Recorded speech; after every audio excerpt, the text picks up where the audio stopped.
Hừng rằm ấm nó tươi rằm hi cho nó tiếng anh nó tươi rằm hi lời bài chú cho đi ai cho nó tình chú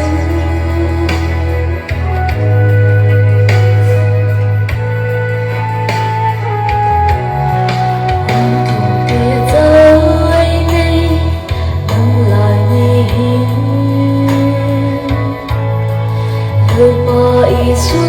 yên lặng và ta ngati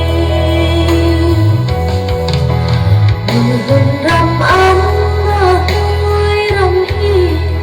cho nó tiếng anh nó tươi rằm hi lời bài chú cho đi